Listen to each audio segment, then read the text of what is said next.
Hey there, welcome to Hermit Haven. I'm Ashley. And I'm Jacqui. We're so excited to invite you into our safe space. Hermit Haven is like a cozy little hideout where we celebrate being confident in ourselves as we find happiness in quiet moments. So grab your favorite blanket and your favorite drink, and let's dive into today's episode. Hi, I'm Jacqui. Welcome back to another episode. Hi, I'm Ashley, and we're so excited to have you this week. But before we get started, we want to do a little chit-chat catch-up. Yeah. We just wanted to talk about a few things that have gone on since the last episode, last few episodes. The first 3 episodes we got to record together at Disney. And since then, we've had a little bit of a break. And we're back together, which is really exciting. We love recording together. And so, why don't you go first? Because you had a bigger life change than me. Bigger, oh my goodness. So, like she said, we were recording at Disney, and then literally like the day after we went to Disney, or the day of, we packed up the house and moved on the Sunday after.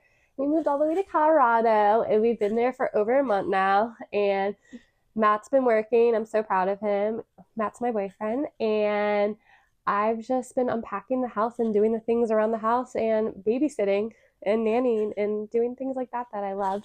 Yay. And we get to talk all the time, which is fun. But we got to go to Disney yesterday together, which was so exciting. It was so nice. We're in Florida right now, and obviously Disney, like Walt Disney World, and it's hot here, but last night it was like 70s, I want to say. It was beautiful. It was like pretty. The perfect fall weather vibe in Florida. The clouds were like all wispy and like just like the pinky vibe. Like it was a perfect like reunion, I'd say. It was for us to be together. I think it was like Hollywood Studios is one of my favorite parks to just like walk around and like schmai, like look around. And to explain what that means. Schmai. Yeah. It's a Yiddish word. It means just like look around and like look at stuff. Like I don't even know if it's Yiddish, but that's the family word. We just wandered, looked at everything, went on a ride, grabbed some food. Yes. Disney chicken tenders and fries. Oh, chef's kiss. I had a teriyaki chicken bowl, and it had edamame in it and other stuff, rice. Looks so good. It was really good. Like very surprised. And then we saw stormtroopers, like literally a perfect night. We were so tired though. We did not make it to Fantasmic. So that will be on our bucket list eventually to do. Still never seen So Fantasmic is Hollywood Studios like show at the end of the day. I've still never seen it. Technically, it's not just Hollywood Studios show. Technically, there's Fantasmic at Disneyland also. Right. So they both have it. I think there's other parks that have it, but it's very epic. I've seen fireworks at I've never seen the Animal Kingdom show either. There's no Animal Kingdom show anymore. No. Well, they got rid of it. To worry about it. It used to be like Kite Tales, and then they redid it with like the Lion King theme, and then they did like it wasn't even Kite Tales. It was Rivers of I don't know. Anyway, anywho, we're just excited to be back together and doing another episode. Do we have anything else to share? Is that kind of it? I don't know. We've just been busy in Halloween decorating. Just loving. School started, and I've just been in mom mode. I feel like still like kind of in my healing era from everything that happened last year. I've explained in the other episode, but yeah, I don't know. I went to go see my brother last weekend, which was really nice. And I went to go see my dad's gravesite, which I hadn't been back to since his funeral.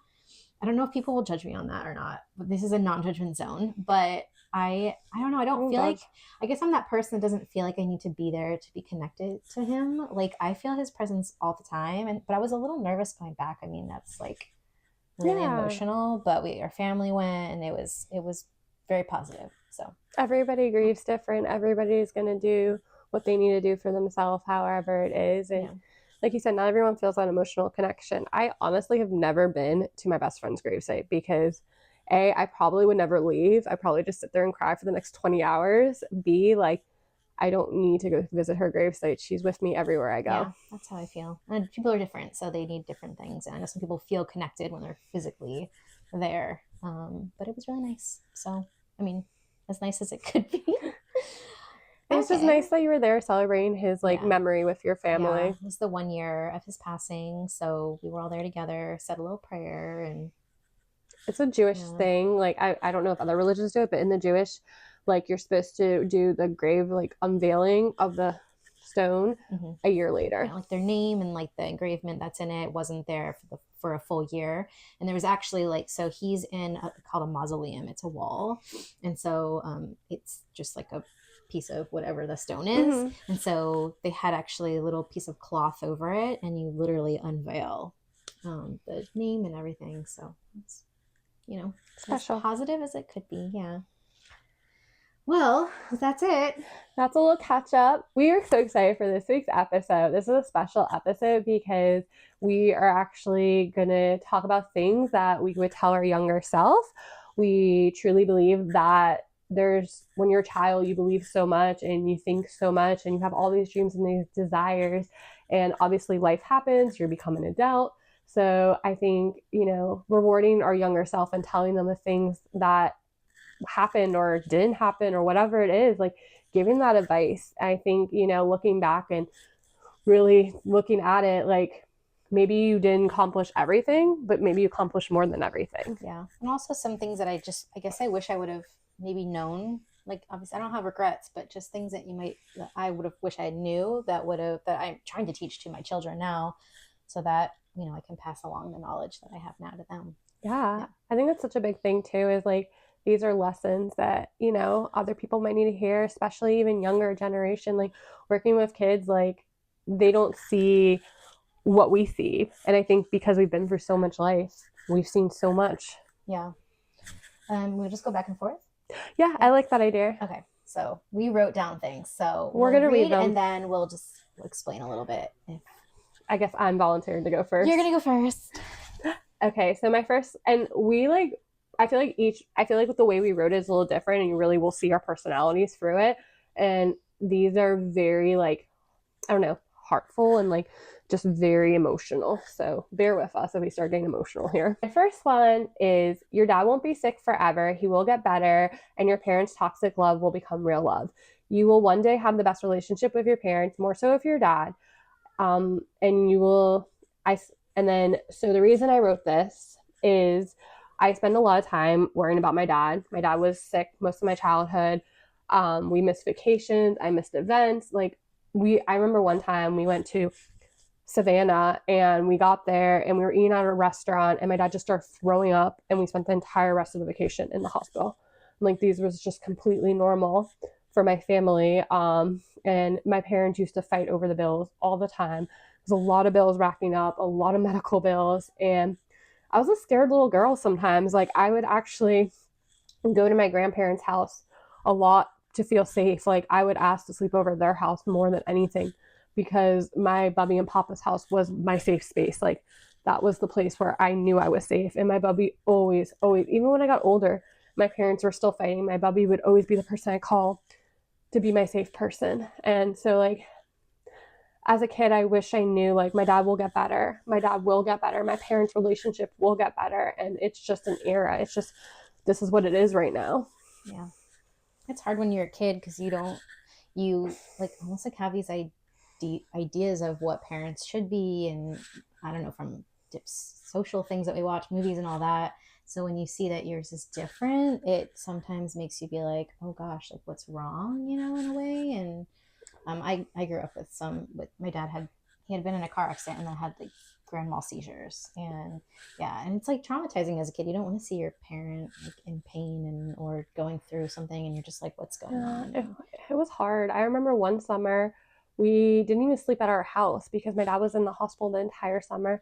So we stayed at my dad's best friend Robin's house, me and my mom, and I was best friends with her kids. So like it wasn't a big deal, and it was fun, but like still, like I wasn't home, like, or like my mom doesn't drive at night. And so like my mom would have to find people to take her to the hospital to visit. And at one point I was a sick kid and I was in the hospital and I felt bad for my mom because she would have to find someone to take me to my hospital and then take me to her dad's hospital. And I'm very lucky, like, again, that my grandparents were there and they took care of me. And it was just hard. Like, I remember I got older and I felt bad because I didn't even want to go visit my dad in the hospital at points because I just emotionally couldn't handle it anymore. Yeah, it's a lot. And my dad has Crohn's disease. He's had it since he was 12. He's been under multiple surgeries, like multiple things. Like, thank God they found something now that works where he doesn't have to go through this anymore. But he still has like dehydration. He still has things that, like, I have to worry about on a daily basis. Yeah. I love you and I love all yours are more emotionally based. Mine are like, I don't know how to explain them, but more Like practical. That really does tell our like personalities. Like practical, like I don't know, advice, I guess, but I guess it'll be fun though. Okay. So my first one is you won't be good at something right away, and that's okay. And so I have like some things that I wrote down. So it's easy to get discouraged when things don't come naturally, especially if you're someone who wants to excel immediately. And I feel like that is 100% me. And I've noticed it in Gavin too. And so, my oldest son, so I'm trying to teach him. We went skating, roller skating the other day for the first time. And he saw all the other kids and they were all roller skating. And he was like, I just can't do this. Like, he could barely stand up. And I was like, Gavin, these kids have been to this roller skating rink who knows how many times. Like, they've been practicing. The first time they got on roller skates, they weren't just like this amazing roller skater.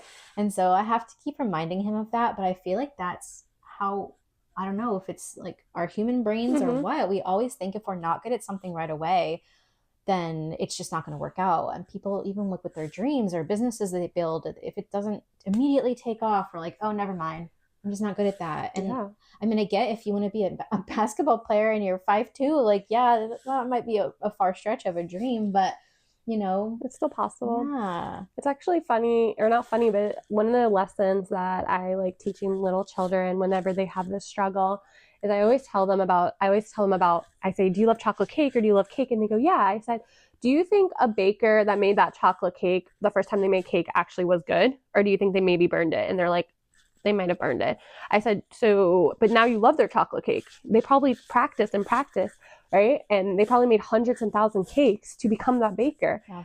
And I think it's just, we don't realize that it takes level 1 to get to level 100 because, like you said, you think you have to be good at it right away. Yeah. And I'm really guilty of that.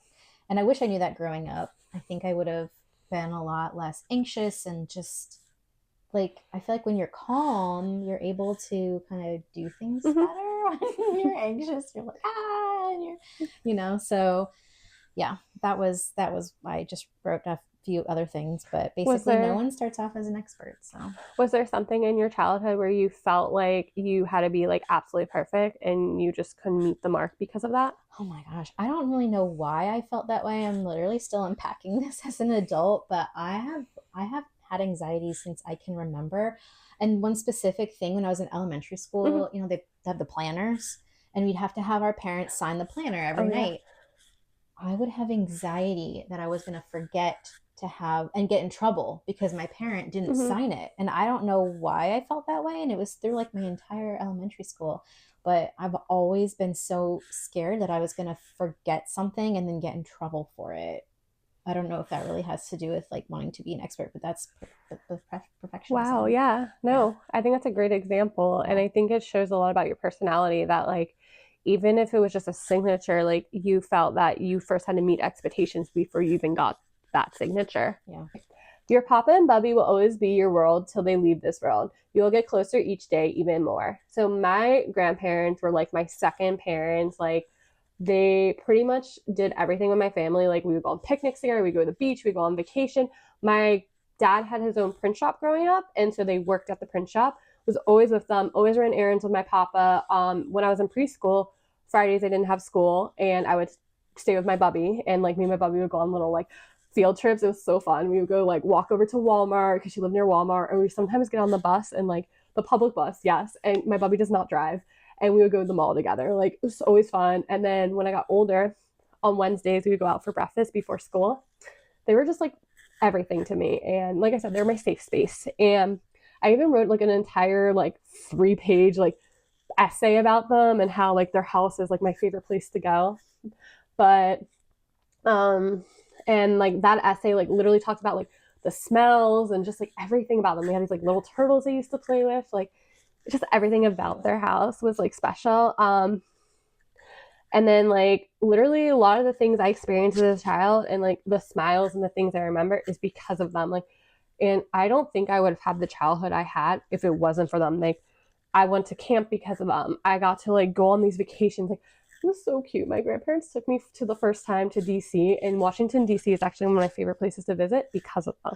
So just like Aww. everything about them, like, and when I say we talked every day, like literally every single day we would talk like on the phone. Did not matter where I live, where I was. Like, I have like 100. I'm glad I did this. Sometimes I would miss my Bubby's call, not on purpose, but like I have 100 voice messages of Bubby going, "Hey, it's Bubby and Papa, just checking on you. Call me when you're not busy." So cute. Like, they're just everything. Like, I am so lucky that I had those grandparents, and I'm so lucky I got that special bond with them. I have a lot of messages from my grandma too. My grandparents have a very like thick French accent. Whenever someone hears my grandma's voice, they're like, "What?" Yeah, my grandparents. They're so cute. Aww. She leaves little voice messages all the time. It's funny trying like the interpretation, how it tries to interpret what they're saying in the text. It never knows what Oh my my God, grandma same. is saying because she has a thick accent. It's hilarious. Same. Oh Yeah, my. she used to try to do the text to talk, and the things that it came up with, she stopped doing text to talk. It was like some inappropriate things that were like Siri was coming up with, and she was like, "Never mind, we don't do that anymore." My number 2 is hurt people hurt people. And so hurt people will hurt other people. I wish that I knew this as a kid, because there were many times that someone would be mean to me and I thought that I did something wrong, right? Like when you're a kid, even as an adult, if someone is not nice to you or disagrees with you, and I know maybe everyone doesn't feel this way, but I know a lot of people do feel this way, you take it personally and you think that you did something wrong immediately. And most of the time, someone that is saying something mean to you or about you or whatever, majority of the time, it is something that is going on with them. And they're just trying to find a scapegoat to like let that anger out. And while that's not right, I think we are all guilty of at some point being jealous or judging someone else. And if you can really like be in that moment when that happens and take a step back and ask yourself, am I really like annoyed at this person for, I don't know, whatever, it could be anything, or am I something going on personally and I'm just annoyed because of that? Does that make sense? No, it does. I think, Jacqui always has to remind me this, by the way, even as an adult, but I think this has a lot to relate with the other thing that I always say, that your feelings are caused by your thoughts. And I feel like people, have all these thoughts and they have all these expectations. And so they start feeling a certain way. And I think this really has to do with it. If you're already hurt and you're coming from a place of hurt, you're going to have these hurt feelings no matter what you do. Yeah. And I remember a specific story when I was younger. So this is how it ties back to my younger self. In the 6th grade, I was at this girl's house and there were a few different girls there. And I mean, how old are you in the 6th grade? 11? 12, yeah.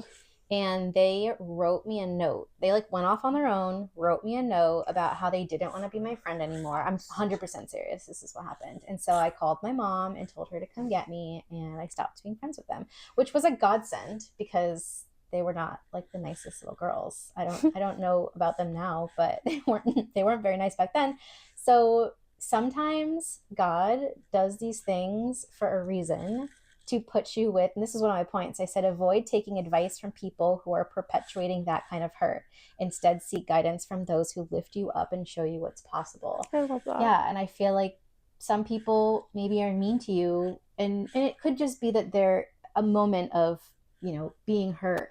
But if it's someone that is over and over and over again doing these things, they have a lot of issues that they aren't willing to like deal with. And I'm sorry, but I need to be around people who are going to, I need to be around people that are going to lift me up. If you're around someone and you feel great coming out of the conversation 90% of the time, then that's a person that you're meant to be around, 100%. Ashley might have a bad day once in a while, but I don't think there's ever been a conversation that we've come out of that I haven't felt great about myself.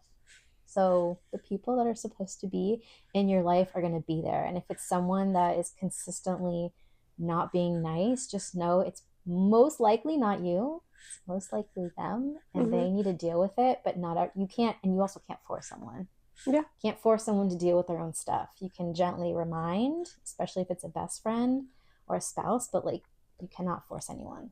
They have to do it on their own. No, 100%. And like, I think it goes back to like, everyone's there to teach you a lesson. And like, if someone's being mean and like not being a good person, like, maybe that lesson is like, these are not the type of people you want to be friends with, like you were saying. And Jacqui's my hype woman. So I always feel good also when I talk to her. I love you. I love you. Okay, back to me and my next one. So mine is, I guess, kind of similar, or kind of, I guess we thought alike on this.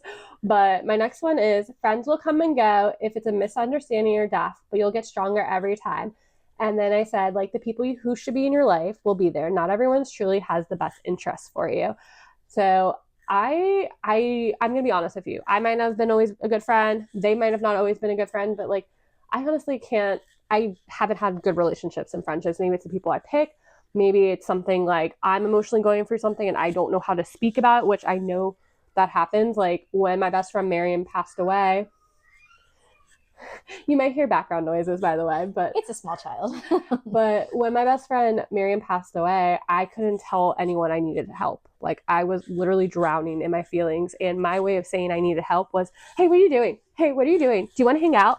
Do you want to hang out?" And people got over me. They didn't want to hang out with me that much, which is completely fine. I get it. But like, I just feel that, like I said, the people that should be in your life will be in your life, and everyone's there to teach you a lesson. And I'm very thankful and blessed for the experiences I did have with these people, even if they're still not in my life. Like, I still talk about those memories. I still think about those memories. I was talking the other day with someone, telling them about this girl that I went to middle school with that let me sleep at her house every Wednesday night, and we played soccer together. Do I talk to her now? No. But do I have that memory and that experience? Yes. And so I think, again, if I can go back and tell my younger self, I would cry for hours over these friendships or these people or these men or whatever it was, or this family member who that did me dirty, I would be like, hey, it's okay. This person's not supposed to be in your life. It's all good. You're going to meet people that do make you feel good. You're going to find people that make you feel all these things. And again, I would have not had some of these experiences that I had. Like there's people I don't talk to, like I said, but I've gone to festivals with these people. I've done all these things. I know I would never have done that without these people. Yeah. So, I mean, sometimes friends are supposed to be in your life for a season, but not forever. I do have a handful of friends that I've had for a very long time, and they're amazing. And I'm so thankful because I know not everyone has that. But sometimes people are just in your life for a short time, and that's okay. And yeah, you're just there to build each other up during that time, and then moving on. I think though, like if you really go with the intentions in your head that like this person's here for a reason, there's something you're supposed to learn from this person. And again, this person might not last the whole season. This person might not last 5 years, right? And sometimes what you learn is not good, and sometimes what you learn is great. But if you don't have the attention to learn from everyone, you're never going to pick up why that person was actually in your life. Yeah, it's kind of like dating. Like, all the people that I had dated before my husband, like I learned something, right? Yeah. So it's kind of like friendships too, and some stick around and some don't. Okay. So it kind of goes with the same. We were just in the zone on this, right? Which one am I on? Oh, I'm on 3. Mm-hmm. Should I skip to 4? I'm going to skip to 4 because it kind of goes with it, and then we'll go back to 3. That's okay. Any order you want. Okay, so my number 4 is be picky about the people you surround yourself with. And it's so true, because the people that you surround yourself with, you are going to act very similar. So, I mean, I hear health, it could be for anything. If you want, to make a higher income, then you make sure that you have some friends that are making a higher income, because they're going to be the ones that are going to inspire you. If you want to lose weight and you have all the friends that are like, oh, you don't have to lose weight, or why are you eating that, or whatever, like, then it's going to be really hard for you to lose weight. Or that literally it applies to anything. And so make sure that if you want to be happy and be, your happiest self, but you're around people that are always complaining, are not able to grow, and like see the joy in the smallest things. And you might be going through a really hard time, but I mean, I can always pick out something positive from every situation. It's just how I am. I try to surround myself with people that are similar, because that's what I want in my life. Yeah. Right. So, yeah. I think we've talked about this at some point, but like, if you want to become a successful businesswoman, right, don't surround yourself with people that can't even figure out how to make it to their 9 to 5. Find people that are going to inspire you to be that successful businesswoman because that's what they're working on, right? And I think that's a really powerful thing. And I think like if we look back, like how many times do we put ourselves in situations with people that we might have thought were cool or we thought had the secret to something, but in reality, if we spend time with people that, you know, were into the same hobbies, right, we could have grown that hobby. Yeah. And sometimes the person that's going to inspire you might not be someone that you know. When we were in network marketing, I didn't really have any friends or anyone that I really knew that was like super successful.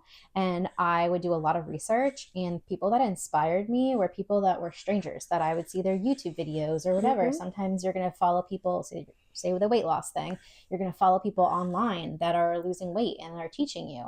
And you might be just like watching their videos all the Mm-hmm. time and just really invested, and it pushes you to do the same. And so sometimes it could be someone that you don't know that could be a mentor in a Yeah. way. I actually, so funny that you say this because now this came to my head, but there's this vlogger, this YouTube family I love watching, and I was just watching a casual YouTube video and they said something in there that changed my entire life. They said, which brought me onto this journey to move to Orlando originally. They said that they were looking for more fulfillment for their life. And I heard that and it sparked this whole like spiral of me being like, am I fulfilled in my life? Do I love what I'm doing? Yes, but am I fulfilled? No. And I think that's so true and so powerful too. Like, again, opening your ears, being like willing to learn, being willing to be inspired. If you just come to the table and just be like, these are my cards. Okay, cool. Instead of being like, hey, these are my cards. What's your cards? Yeah. Yeah. 100%. Love it. Your turn.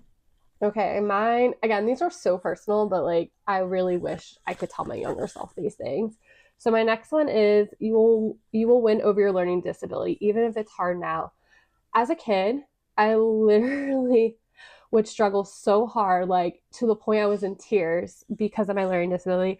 We've talked about this before, but I have dysgraphia. It's not very well known. It's under the dyslexia umbrella, and it has to do with writing. It basically means that my hand goes quicker than my brain, and I forget like the main point of my paragraph. I forget the is, the ands. Handwriting was really hard as a kid for me to learn. It's still hard as an adult. And I honestly had another thing like I would tell my younger self about this is you will find people that will believe in you and help you succeed instead of criticizing you. I had teachers tell me I would never graduate. I had teachers tell me that like I couldn't do it. But then I had teachers that would literally take out their lunch period to help me with the test that I'm having trouble on or help me with the thing I'm having trouble with. I remember I had one teacher, oh my gosh, she was the sweetest thing. Miss Catherine. I think if I said her name wrong, I'm sorry, but I loved her. She was the sweetest thing. But she lived in Key West. We were going to school in Miami. I lived in Boca. She literally stayed after school to help me with my science fair project because I was struggling and drove me all the way to Boca, all the way to drive back to Key West. Stop. And it was like people like her, or there was, I still follow him on Facebook actually, Mr. Reese. He was a history teacher at one of the schools I went to. And he realized that I learned better by playing games on my phone and him talking like a caveman. And he literally did that. He would literally be like, person got on boat went to here. And it was just teachers like them, or there was like Rabbi Gold who would take his time and like make sure that I had the one-on-one in writing that I needed. And there was Mrs. Shapiro, like I can just give you a list, but then there was teachers that literally made me feel that I can't accomplish anything because of my learning disability. And I graduated high school and I'm so proud. I would tell my younger self that. But unfortunately, I didn't get that support in college that I needed. And everyone tells me, oh, you were lazy, oh, you couldn't have done it, blah, blah, blah. But I didn't have the tools. I had teachers that literally would look at my paper and be like F because I didn't spell something right or because I messed up my grammar. And I kept saying, I have a learning disability. Like, I'm sorry, this is what it is. And I think like if I can tell my younger self, like, I don't know, it's still crazy to me. Like, I never thought I can work at a hotel at front desk. I did it. Like, I would tell my younger self, you could be a hostess, you can do all these things. I didn't think I can do the jobs that I've done because of my learning disability. Like, my learning disability really, truly, and even now, like, when I make content, I feel like I'm struggling because as much as I have all these thoughts and all these things I want to put on paper, it's really hard for me. Like, and I wish I can just tell my younger self and hug my younger self and be like, Ashley, yes, you have a learning disability. You will figure it out. You will get through it. You will find the tools. You will find the shortcuts. You will find the people that help you grow in this learning disability. You're a problem solver. You had to be. I had to be. Yeah. And, this is back before technology was a thing. Like, I couldn't just, like, be like, hey, Siri, and voice it. Like, I had to figure it out. Right. And my parents bought me, like, this program for the computer. But the problem was, is like, I speak really fast. I maybe don't say the grammar properly. So even the computer was trouble, like, picking me up, But, like, still to this day, like, I have to Google I'll Google, like, something around the word I'm looking for because my brain just can't figure out what that word is. I think we want to put everyone into this box of, like, we were talking about, we won't go off on a tangent, we were talking about standardized tests. Like, we want to put everyone in this box of, like, this is who you have to be. But kids learn so differently. Everyone has different, like, learns differently and understands differently. And it just blows my mind that there's not more, like, acceptance or, trying to help kids. Or they, like, force you. Like, I was telling Jacqui earlier that I had a teacher that, like, would get mad because I didn't want to take notes. And it wasn't that I didn't want to take notes, is that I kept explaining that if I take notes, I can't listen. If I can't listen, I can't learn. I am an oral learner, and that has to do with dysgraphia. Because of my dysgraphia, taking notes takes literally all mental capacity. Like, there is no, I'm learning here. I'm just struggling. I love you. I love you. She's amazing. Her ideas are, like, blow my mind. The reason why we have this podcast. So you're doing awesome. Thank you, Jacqui, for, like, helping me, though, like, be able to take my ideas and, like, describe them, like, and be that person. Because, and then when we were reading that Quiet book, we were reading this book it was called Quiet, right? It was talking about introverts, and I have an easier time writing than I do speaking. And sometimes it doesn't come across when I'm speaking. Everyone's like, you speak great, but if I'm trying to say my deep thoughts, like, on the fly, it's really hard, but I can write them down. And oh my gosh, I just totally forgot what I was saying. My point of this whole thing. Oh, the point is, this is truly my brain, my scroll. We can totally keep this in the podcast. This is really how my brain works. But you are better at speaking, like listening and speaking, and I'm better at writing. And so I feel like that's the full circle here. It makes us a perfect team. It really does. Like, I literally will be like, Jacqui, like, we'll have meetings. We have meetings, like, every week. And I'll be like, Jacqui, I have 1,000 ideas. And she's like, okay, I'm ready. I'm just writing everything as fast as I can. And, like, it's funny because I do remember some of the stuff I say, but then, like, I'll get really into a tangent. And I'm like, thank God Jacqui wrote about this tangent. Yes. So that was the full. And that's really how our brains work. How I was like, what was I saying? All the time. Squirrel brain. Okay, this kind of, I think, still ties up. Weird. Don't forget. Yeah.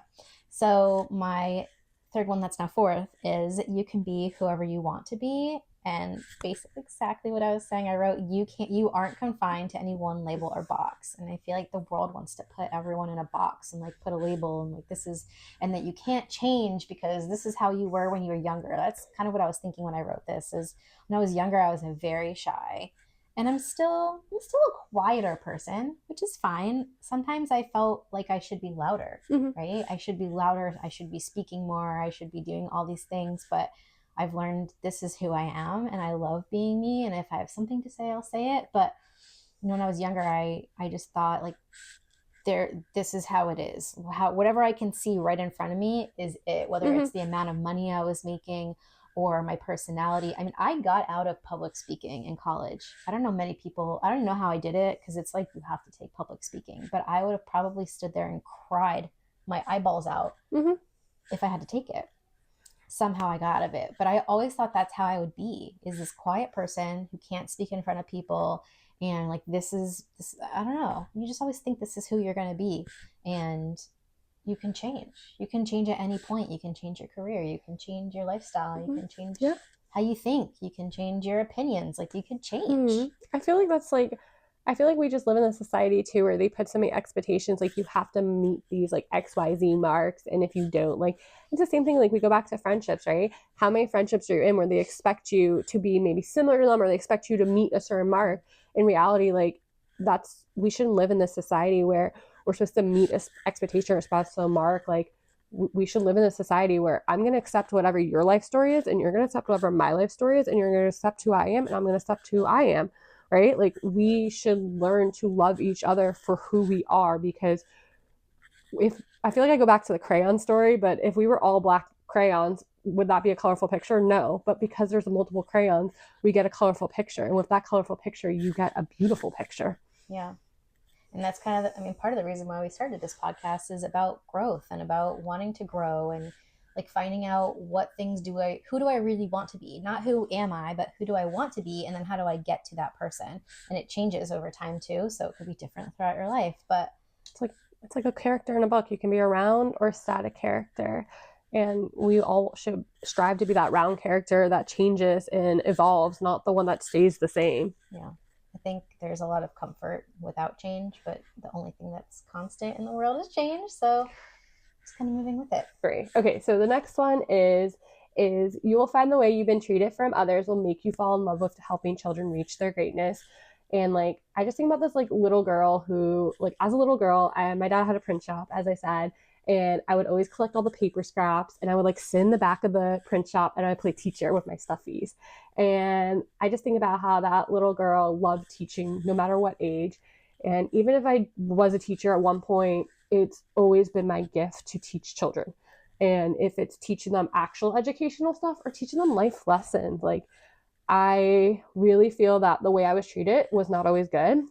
And I feel like it is my responsibility, in a sense, to teach the next generation to do better, to teach the next generation to love each other, to teach the next generation that the word no means the word no, to teach the next generation that maybe we need to learn how to take turns. Maybe it's these social lessons that are missing. I personally feel that sometimes the way we teach, and it's not on teachers, we're all amazing teachers, however we teach, but I feel like kids need fun, need experience, they need these like educational lessons, like giving your kid blueberries. How many blueberries did I give you today? Let's count together. Like just these fun little things that like make a difference. Like I I guess like I talk about this a lot, but something that I still think about, I basically like pat myself on the back. I had this girl that I nannied for, and I taught her how to recognize her letters, like truly recognize her letters before she was 2. And her mom says that she literally, as a 5-year-old, reads books to the entire class. And I pat myself on the back because that wasn't something I taught her from like, here's a book, we're going to read. Yeah. It was, I bought her this, like, I saw her, like, what she was into, and she was into Sesame Street. And I bought her this little Sesame Street thing that had letters in it. And we would sit there and we started with, like, her name. And then we started with her brother's name. And it became, like, and then every time we would go somewhere, I'd be like, C for car, C for cat. And it really so fun. It just, I don't know, like, I just love teaching, and it doesn't matter what setting I'm in, I'm always going to teach a child. And I just, like, want to tell my younger self, like, hey, all those little fun teaching things you do with your stuffies, you're still doing it. You know what's so fun is that because you have your learning disability, like, you would just probably as a younger kid never think that's what you would love doing or that's what you'd be good at doing. And she's amazing at teaching. Like, she was playing with Pierce, my youngest, this morning, and just building little castles and playing Mario, and she's just so like into it. And I was like, I don't know if I would have lasted. I was like, I don't have the attention span to like sit there. And kids just love her, and she's just so good at it. So, and everyone always tells me like I should be a teacher, and I actually, like, that was something I went to college for, was to be a preschool teacher. But I realized I don't like being in a classroom setting. Like, and I've done preschool teaching, I've done kindergarten first. I don't like being in a classroom setting. I feel like it's not rewarding for me. I feel like I'm restricted because I have to meet a certain goal. And in reality, most of these kids, like, in my opinion, need social lessons more than they need these educational lessons. And I feel like I could not teach those lessons in classes because I had to meet these like educational goals. Yeah. I feel like you could totally have like, I don't know what kind of, I want to say a homeschooling type of mom, but like that kind of mindset, but you could have like your own like classroom that's not at an actual school. Like, you'd be so good at that. Thanks. Yeah. Okay, let's see. This is my last one. It says, your opinion matters. So I, like I said, was a very quiet person. I still am. And I just never spoke up. I always was afraid of saying the wrong thing. And I mean, I spoke up if it was something important that I needed to say. But in just normal situations, because I speak quieter as well, it's easy for people to speak over me.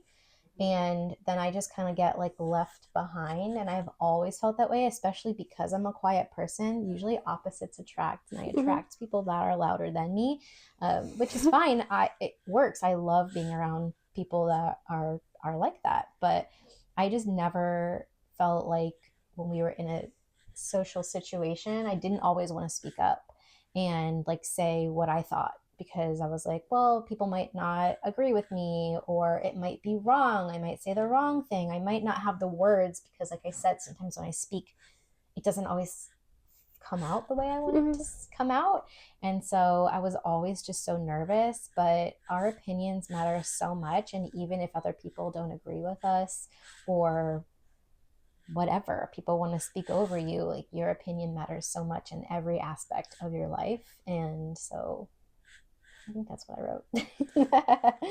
I think that's such a powerful thing, though. Like, how many times do you try to speak, and how many times do you not even have the room to speak? Like, people are so set in their own opinion, like, they're not open minded to other people's opinion. And, like, I think, like, too, like, because we're all so different, right? You said you're like a quieter person. I have this learning disability. Like, we have different things we can bring to the table. So why is your opinion wrong and why is my opinion wrong? Instead, let's, embrace your opinion, embrace my opinion, embrace everyone's opinion.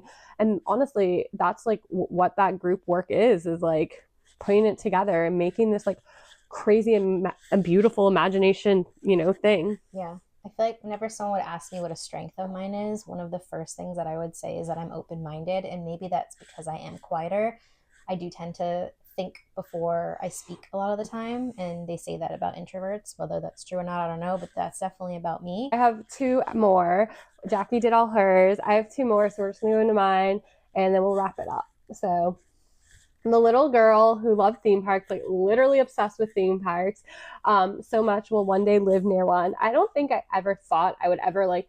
I lived not far from King's Dominion. I didn't live far from Busch Gardens, but like I never thought I would live literally around the corner where like I would be able to just literally make that decision and be like, I'm gonna go. And don't get me wrong, I live near King's Dominion and I would go all the time, but like living near Disney is a whole nother vibe. Like I remember I would like sit in my bed and be like, I'm hungry. I don't feel like cooking. Let me just go to Disney. Like it's just a whole different vibe. And I also don't think the little girl in me realized that I would get to work at this theme park. Like I would be able to create the same magic I always felt. And I would be able to help families and and give them childcare and experience the magic on their own time. Like I was a cast member so before I was a cast member at Disney, I actually worked at SeaWorld, which was one of my favorite experiences. I sold tickets and I would help people like decide on their day, and then I would do guest services and like make everything better for them. And then I did SeaWorld for a little bit. I did like a couple Hall Scream shifts and all that great stuff. And then I got the position at Disney, which was my dream position, which was children's activities. And I just like the experience of literally going out and being like, hey, my name is Ashley. I'm with your, children's activities group or whatever we said, resort activities group. And who's ready for a pool party? Like, That's very you. it was so fun though, like being able to create this magic. And I've done group settings. Like, I used to run shul groups, so like group settings and like all that's super fun for me. And I love creating games. So like hosting games was super fun. And then besides that, when I actually moved here, like literally the first month or so, I got a job being able to babysit at these hotels. Going with these families to these theme parks was part of it too sometimes. And just like I love when families are like, hey, like, are you familiar? Can you give me some tips and tricks? And like talking to kids about their day, like, did you see Mickey? Like, I don't know, it's just so magical. And like I still think about like the first time like I saw fireworks on one of these sits and I was just like, is this real? Or like I had a time where like I had a family take me to Chef Mickey, like literally say, take my kids to Chef Mickey's. And I was just like, is this real? like, You're going to pay me? like, I don't know. It's just like I got all these experiences that I never thought I would ever have in my entire life. And when I say I was obsessed with theme parks, there was this one time where my parents took me to like a theme park. I don't know which one. They took me to a lot of theme parks. We were definitely theme park people. But my parents took me to this theme park and there was this little roller coaster and no one else was in line. And I got on the roller coaster and it ended. And people were like, do you want to go again? I'm like, yeah. I literally went like 5 times in a row. My parents thought I got kidnapped at this point because I did not get off. But I was so obsessed. And We didn't have cell phones back then. no, and I was a kid. Yeah. But I mean, my dad one time took me to Hershey Park for July 4th We together. went to Hershey Park when I was little too. Oh. So, and we grew up in Florida, so we definitely went to Disney. Disney was a special thing though. We couldn't really afford Disney. We were more a Universal family. Still hard to afford Disney. Let's be honest. But we always did free things. And that's why I always promote, like, go to resort hopping, go to Disney Springs, go to the boardwalk. Like, these are things I love. And so that's another episode of free things to do at Disney. I'm so down. I'll write that down. So down. I love everything at Disney. But I don't know, just this little girl would never believe that she got to literally live near theme parks, work at a theme park, and besides doing children's activities, I got to be part of an opening ride. Like, I was part of the opening team for Tron, and still to this day, like, I can't believe, like, I got to be part of that experience. Like, I was picked to open a ride and just be part of all that, you know?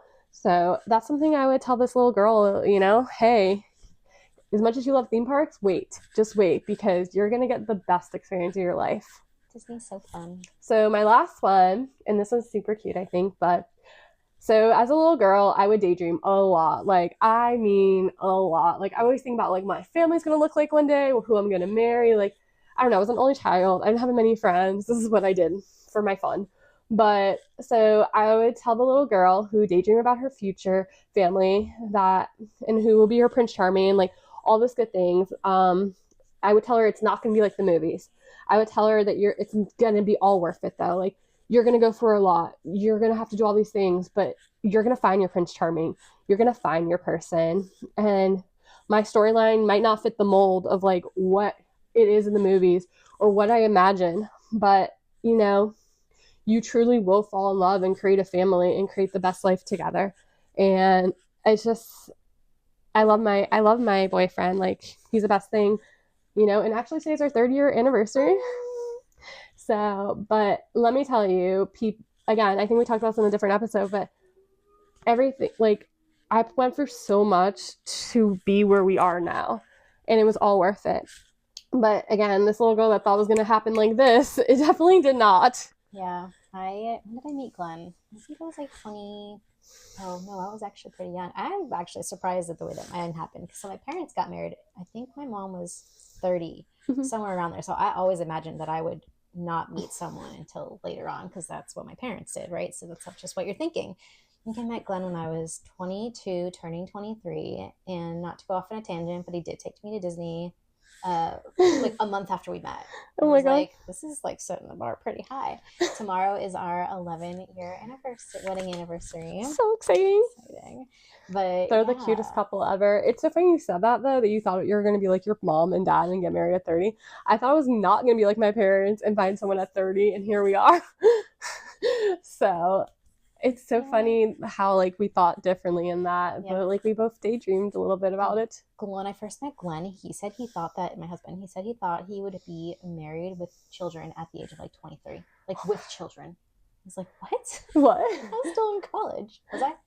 I'm glad, though. I'm glad I waited, because I feel like I wouldn't have gotten, like, the life experiences that I had. And I feel like, obviously, like, everything got pushed back at one point because of crazy world, but still. Yeah, everything is supposed to happen the way that it happens. That's what I believe. And yeah, everything happens for a reason. Like we said. Everything happens for a reason, and nothing's random. And I will always quote when my 5th grade Rebison teacher, I think it was 5th grade, 6th grade, who knows, but she said, if a leaf falls on the ground, maybe it fell on the ground because an ant needed shade. I love that. And I will always stick by that. You never know the reason. But if we didn't experience the things we experience in life, we wouldn't be where we are. Yeah. And maybe the little girls that we were maybe afraid or were scared or wasn't sure what's going to happen, but it all worked out. Yep. We're here now. We're doing great. We're loving life. Yeah. We learn a lesson from everything. Yeah. And I hope you learned a lesson joining us, or it opened up an idea or something you haven't thought about. And we're excited that we were able to share this episode with you. It was super touching. It's super fun. And I'm thankful that me and Jacqui are here because of all these lessons, all these things that we went through. And we'll see you next time. Yeah. If there's any episodes or something that you want us to talk more on, please let us know on our social or in the comments on our YouTube or wherever you're listening, watching from. Email us and just let us know. We have a ton of things that we want to talk about, but we want to make sure that we're covering what you guys want to hear too. Yeah, we're open to everything. Yeah. Yay. All right. Well, until next time, thanks for coming. Thanks for being here. We'll see you then. Bye-bye. Thanks for spending time with us today and being part of our Hermit Haven community. We hope you enjoyed our cozy chat and are inspired to embrace your inner hermit. Remember, even in the quiet moments, you're never alone on this journey because we are truly all in this together. So until next time, stay cozy, stay true to yourself, and keep spreading love wherever you go. Bye for now. We'll see you next time.